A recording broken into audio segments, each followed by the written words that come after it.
Bayangin kalau misalkan lo kerja nih, berangkat kerja kan jam 9 tuh. Lo lari pagi dulu sama teman-teman lo, tuh.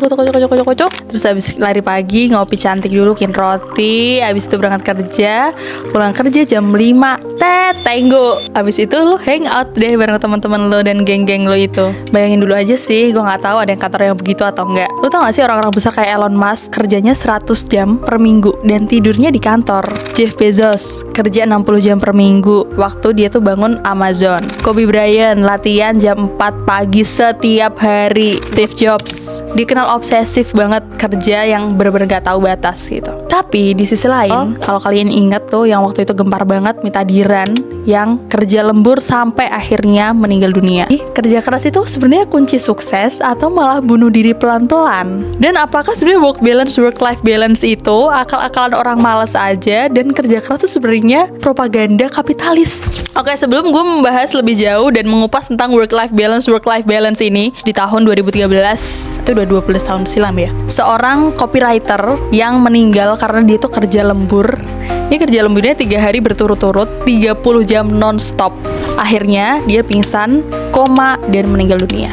Gadis itu masih berusia 27 tahun. Dia memang seorang workaholic sih. Ayahnya menyatakan bahwa dia adalah seorang pekerja keras gitu ya. Dia sempat nge-tweet 30 hours of working and still going strong, sebelum akhirnya dia meninggal dunia. Dan yang lebih parah, selama kerja lembur, dia tuh mengkonsumsi minuman energi berlebihan, energy drink gitu loh, buat dia tetap kuat kerja gitu. Akhirnya kasus ini viral dong dan rame di mana-mana saat itu, di Path, di Facebook dan Twitter, dan muncul trending hashtag RIP Mita. Dari situlah banyak diskusi tentang work-life balance lebih lanjut gitu ya. Tapi pertanyaan gue adalah sebenarnya apa sih yang dicari dari orang-orang yang kerja sampai segitunya gitu loh? Kalau memang karena penghargaan, apa harus sampai segitunya? Harus sampai mengganggu kehidupan pribadi lo gitu? Oke, dari tadi gue ceritain Mita Diran, mungkin lo akan mikir setelahnya gitu ya, yaudah gue gak akan kerja kayak gitu deh, gue akan work-life balance aja gitu, biar hidup gue tuh sehat dan bahagia dunia akhirat.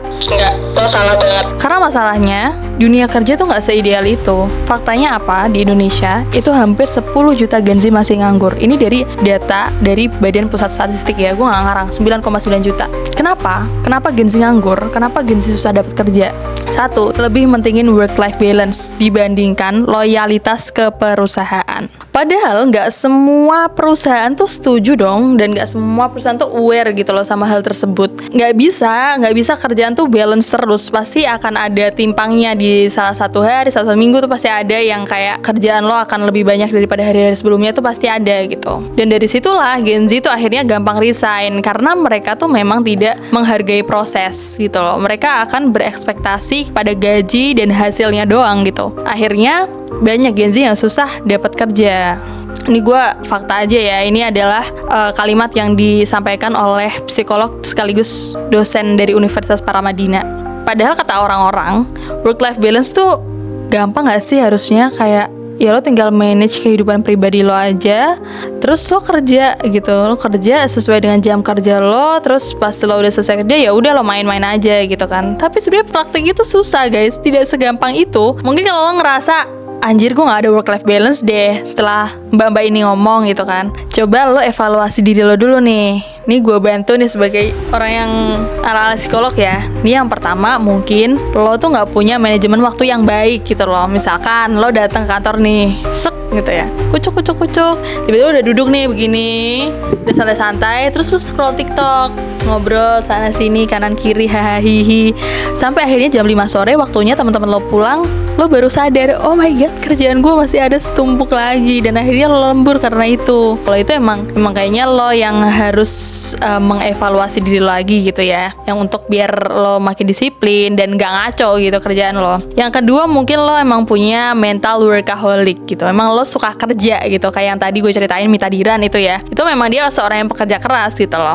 Tapi emang ya gimana ya, orang-orang kaya dan sukses tuh emang sering kerja di atas 55 jam per minggu sih. Ya emang itu hitungannya workaholic. Tapi lo juga harus ingat kalau misalkan penelitian WHO, kerja 55 jam per minggu itu bisa ningkatin resiko stroke 35% dan penyakit jantung 17%. Jadi buat lo yang workaholic, lo harus hati-hati banget guys. Pesan aku dari yang bukan workaholic. Terus mungkin kalau misalkan lo udah ngerasa manajemen waktu gue udah bagus nih, terus gue juga nggak workaholic kok, normal-normal aja, tapi kenapa masih jelek banget nih, masih begini-begini terus, nggak ada work-life balance gitu. Mungkin ada faktor eksternal. Apa itu faktor eksternal, Kak? Faktor eksternal tuh faktor dari lingkungan lo yang lo nggak bisa kendalikan gitu ya, datanya dari luar gitu. Contoh, emang kantor lo tuh toksik yang maksa-maksa lo lembur terus. Kadang lo hari ini udah lembur, besok disuruh lembur lagi, besoknya terus tiba-tiba bonus lo nggak cair-cair. Nah itu perlu dipertanyakan, perlu dikasusin sih menurut gua. Tapi akhirnya dari sini banyak orang yang takut dicap malas loh, atau takut dipecat karena terpaksa lembur gitu loh. Bahkan 68% pekerja di Indonesia itu ngerasa harus lembur biar nggak dicap pemalas. Ya udahlah kalau lo mau cari muka gitu, tapi ini nggak masuk akal gitu loh. Itu sangat mengorbankan kehidupan pribadi lo gitu. Jadi itu nggak perlu ya guys. Terus aturan lembur juga harus jelas dong dari kantor, karena dalam undang-undang ketenaga kerjaan lembur tuh harus ada kesepakatan nih, harus ada konsen antara perusahaan sama karyawan. Jadi kalau lo tiba-tiba dipaksa lembur tanpa persetujuan, itu udah melanggar aturan. Nih lo kasih tahu aja video ini ke bos lo kalau misalkan ini ada UU-nya di sini nih gitu kan. Jadi kalau misalkan tiba-tiba kayak gitu, lo harus berani untuk bilang enggak. Kalau lo tanya ke gue seberapa penting work-life balance sih, menurut gue ya penting sih, penting nggak penting, balik lagi tadi ke kebiasaan lo seperti apa di kantor gitu kan. Tapi menurut gue emang work-life balance tuh penting untuk meningkatkan produktivitas dalam pekerjaan, ngurangin stres juga, ngurangin burnout kalau kata Gen Z, dan bisa menjaga kesehatan fisik lo gitu kan. Karena ya work-life balance tuh bukan cuma soal mental sih, karena soal fisik juga gitu. Kalau harus pilih kerja keras atau work-life balance, harus pilih jadi Elon Musk atau jadi diri gue sendiri, gue sih evaluasi diri aja ya. Mungkin lo juga jangan asal nyalahin kantor atau bos kalau ternyata kerjaan kita itu masih berantakan gitu loh. Ya harus disiplin sama waktu, jangan nunda-nunda, dan pastikan di jam kantor yang sudah ditetapkan itu lo produktif gitu loh. Jangan cuma nuntut pulang tepat waktu, minta work-life balance, tapi kerjaan lo tuh nggak terdeliver dengan baik. Terus juga lo harus berani untuk bilang tidak, seperti apa yang tadi gue bilang. Kalau ada lembur yang nggak masuk akal, ada tekanan kerja yang bikin lo nggak sehat gitu, yang kayaknya pressure-nya sangat besar gitu ya dalam hidup lo, ya lo ngomong aja gitu. Lo harus atur strategi, karena yang ngerti lo gimana, tubuh lo seperti apa, cara kerja lo yang enak kayak gimana ya lo sendiri gitu loh. Jadi lo harus atur strategi biar kerjaan semua tuh kelar tanpa harus ngorbanin kesehatan lo itu gitu. Dan ingat, mungkin yang bisa gue tekankan adalah kerja itu penting, tapi hidup lo lebih penting gitu, di atas apapun. Jadi kalau misalkan kerjaan lo tuh udah nguras fisik dan mental sampai lo nggak bisa menikmati hidup nih, sampai lo kayaknya